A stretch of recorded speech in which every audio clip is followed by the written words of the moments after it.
એક પલ્સરની chain kit નાખો એમાં તો સ્પ્લેન્ડરની 3 ચેન કીટો નખાઈ જાય એટલી તો પલ્સર 150 ટ્વિન ડિસ્કની ચેન કીટ મૂકી આવો।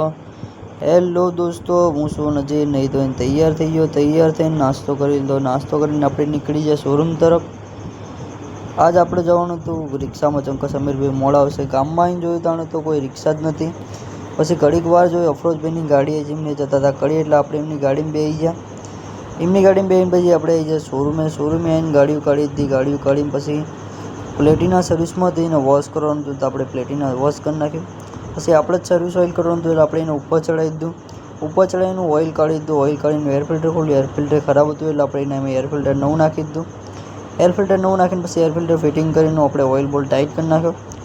ઓઇલ બોલ ટાઈટ કરીને અંદર નાખી દીધું આપણે 10-30 ઓઇલ। ઓઇલ નાખીને આ ગાડી થઈ જતી ડન। ખાવાનો ટાઈમ થયો તો ખાઈ લીધું। આજ જુમ્મા હતી એટલે અમે જતા રહે નમાઝ પઢવા। નમાઝ પઢીને પછી અમે આવી ગયા પાછા શોરૂમે આવીને પછી પલ્સર 125 મારે સાઇઝ સ્ટેન્ડ ચેન્જ નાખવાનું હતું એટલે આપણે પહેલાં સાઇઝ સ્ટેન્ડની નટ ખોલી નાખીને હેચળથી પછી ઉપરથી ગન હતો એ બોલ્ટ ખોલી નાખ્યો, ચંકો બહુ વાળ હતો। આપણે પછી એનું જૂનું સાઇઝ સ્ટેન્ડ કાઢીને બજાજનું ઓરિજિનલ સાઇઝ સ્ટેન્ડ લઈ લીધું। ઉપરથી સાઇઝ સ્ટેન્ડનો બોલ્ટ ટાઈટ કરીને પછી આપણે એને નેચરથી એની નટ ટાઈટ કરી નાખી। નેચરથી નટ ટાઈટ કરીને પછી આપણે એને સ્પ્રિંગ નાખવાની હતી એટલે આપણે બજાજની ઓરિજિનલ સ્પ્રિંગ નાખી દીધી।